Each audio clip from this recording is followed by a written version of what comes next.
Okay, so Blackmagic just released a new camera, the Blackmagic Pocket Cinema Camera 6K Pro.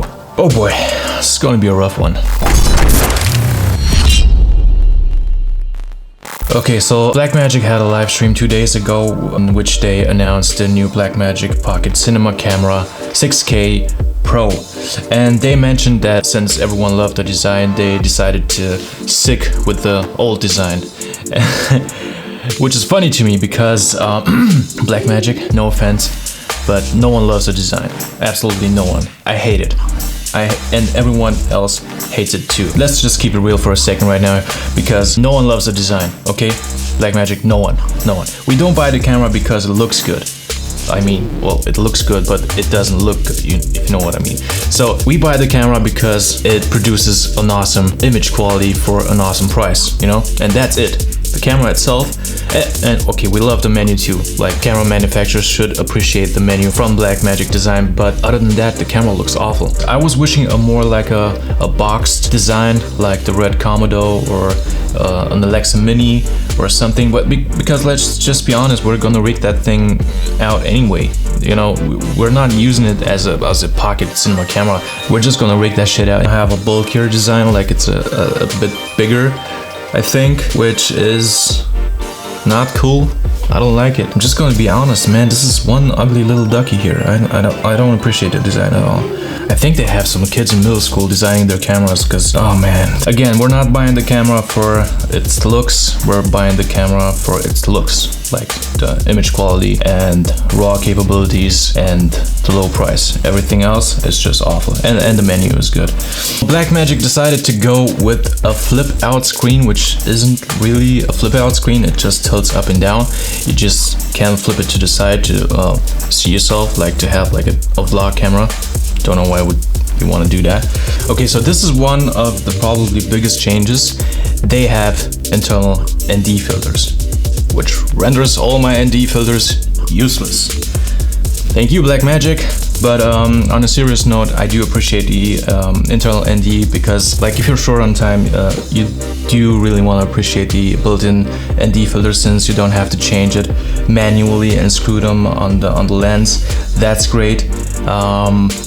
I don't know how they work though and how accurate they are, but apparently you can control them on the back side of the camera, so it's an electronic ND filter, so you don't have to manually turn them on like you have to do with the Ursa Mini Pro. But yeah, ND filters are great. You can get that shallow depth of field. I love it. So if you don't want to rig out the camera, like putting on a small rig cage or anything like that, underneath the camera you have like 2 mounting points for your tripod plate, which is a great thing, I guess. It has more, it adds just more stability to it. What I think is great, actually. So now they have 2 XLR inputs on the side of the camera, which is a good thing, I guess.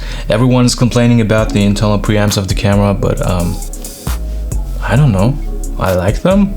Like, the quality is good. I have my NTG plugged in right to the camera into the XLR input, so I think it sounds good. But if you're more into serious filmmaking stuff, like you want to use an external audio recorder, so, and a better microphone probably. But I think the preamps in the 6K are great, and now you have 2 XLR inputs and a 3.5mm jack, which yeah, adds up to 3 microphones in total, so that's a good thing.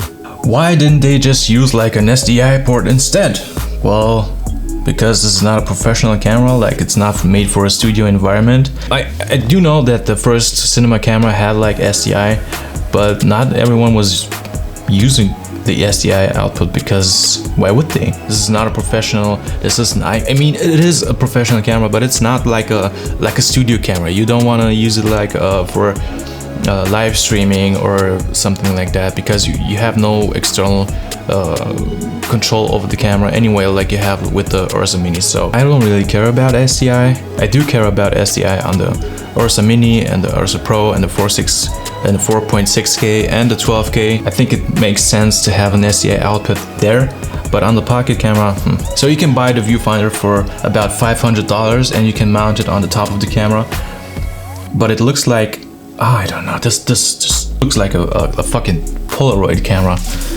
Oh my god, Blackmagic, what the hell are you doing? It's like having a VHS camera at this point. But yeah, you do have the option now to mount a viewfinder on the camera. Does it help? Yes. Does it look good?